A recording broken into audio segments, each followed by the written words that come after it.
Assalamualaikum warahmatullahi wabarakatuh. Hai teman-teman, perkenalkan kami dari kelompok 10 mata kuliah Psikologi Agama yang beranggotakan Nurlita Septiani dan Muhammad Nur Hafid dari lokal PAI 4C.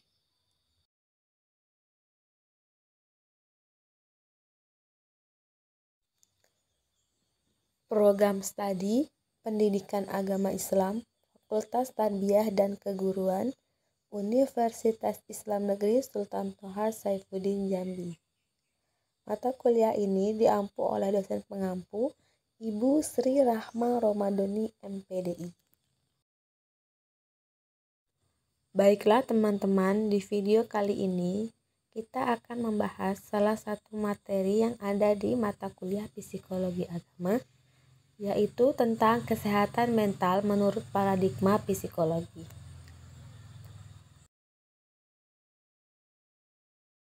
Sehat atau healthy secara umum dapat dipahami sebagai kesejahteraan secara penuh atau keadaan yang sempurna baik secara fisik, mental, maupun sosial, tidak hanya terbebas dari penyakit atau keadaan lemah. Sedangkan di Indonesia, Undang-Undang Kesehatan Nomor 23 Tahun 1992 menyatakan bahwa sehat adalah suatu keadaan sehat secara fisik, mental, dan sosial di mana kemungkinan setiap manusia hidup produktif baik secara sosial maupun ekonomis. Sedangkan menurut WHO tahun 2001 menyatakan bahwa kesehatan mental merupakan kondisi dari kesehatan yang disadari individu yang di dalamnya terdapat kemampuan untuk mengelola stres kehidupan yang wajar, untuk bekerja secara produktif dan menghasilkan, serta berperan di komunitasnya.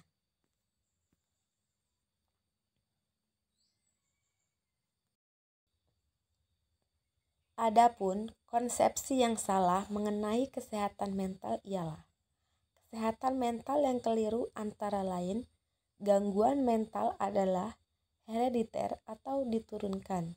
Gangguan mental sendiri tidak dapat disembuhkan. Gangguan mental muncul secara tiba-tiba. Gangguan mental merupakan aib bagi lingkungannya. Seks merupakan penyebab munculnya gangguan mental. Sehingga kesehatan mental cukup dipahami dan ditangani oleh satu disiplin saja. Kesehatan mental oleh masyarakat dipandang sama dengan ketenahan batin, yang dimaknai sebagai tidak ada konflik, tidak ada masalah, dan hidup tanpa ambisi atau pasrah.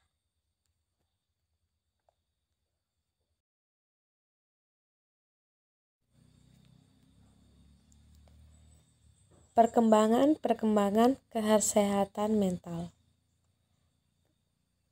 Gerakan kesehatan mental berkembang dengan seiringnya revolusi pemahaman masyarakat mengenai mental yang sehat dan cara-cara penanganannya, terutama di masyarakat barat.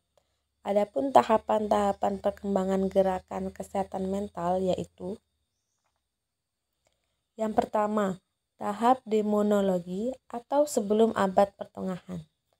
Kesehatan pada tahap ini dikaitkan dengan kekuatan gaib, kekuatan spiritual, setan dan makhluk halus, ilmu sihir dan sejenisnya. Gangguan mental terjadi akibat kegiatan yang menentang kekuatan gaib tersebut, sehingga bentuk penanganannya tidak ilmiah dan kurang manusiawi. Contohnya seperti upacara ritual, penyiksaan atau pelakuan tertentu terhadap penderita dengan maksud mengusik roh jahat dari tubuh penderitanya.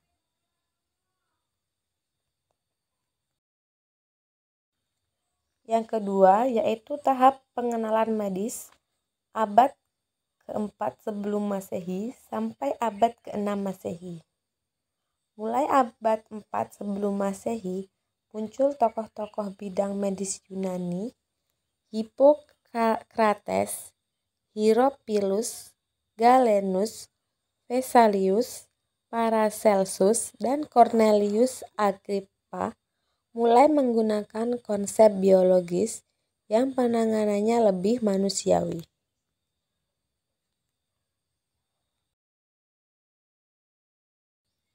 Yang ketiga yaitu tahap sakit mental dan revolusi kesehatan mental. Mulai muncul pada abad ke-17, Revolusi Prancis dengan tokohnya Philippe Pinel mengutamakan persamaan, kebebasan, dan persaudaraan dalam penanganan pasien gangguan mental di rumah sakit secara manusiawi.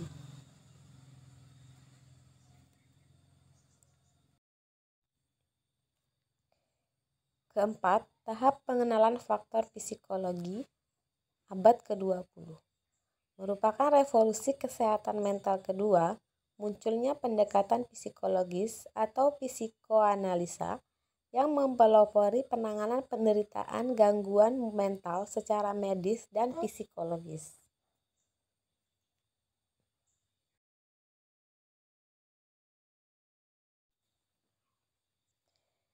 Dan yang kelima, tahap multifaktorial, mulai berkembang setelah Perang Dunia Kedua.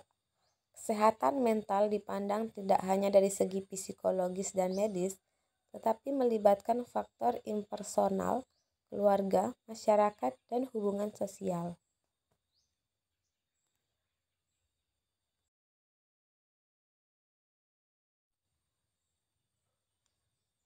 Paradigma dalam kesehatan mental. Adapun paradigma yang digunakan dalam mempelajari kesehatan mental yang diyakini sebagai tinjauan multifaktorial antara lain. Yang pertama, pendekatan biologis dengan mempelajari fungsi otak, kelenjar endokrin, dan fungsi sensoris. Pendekatan tersebut meyakini bahwa kesehatan mental individu sangat dipengaruhi oleh faktor genetik dan kondisi saat ibu hamil, serta faktor eksternal terkait gizi, radiasi, usia, dan komplikasi penyakit. Yang kedua yaitu pendekatan psikologis. Pendekatan tersebut meyakini bahwa faktor psikologis berpengaruh besar pada kondisi mental seseorang, di mana dalam pendekatan psikologi memiliki 3 pandangan yang besar yang membahas mengenai hal tersebut, yaitu yang pertama, psikoanalisa, yang kedua, behavioristik, dan yang ketiga, humanistik.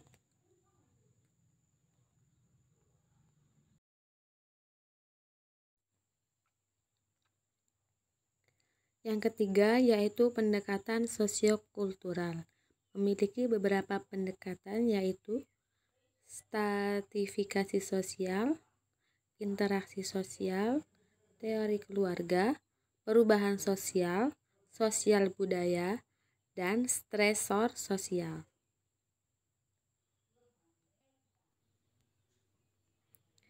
Yang keempat yaitu pendekatan lingkungan. Pendekatan ini memiliki 2 dimensi. Yang pertama, dimensi lingkungan fisik yang terkait dengan ruang, waktu, dan sarana atau gizi yang menyertai. Yang kedua, dimensi lingkungan kimiawi dan biologis yang terkait dengan polusi, radiasi, virus, dan bakteri, serta populasi makhluk hidup.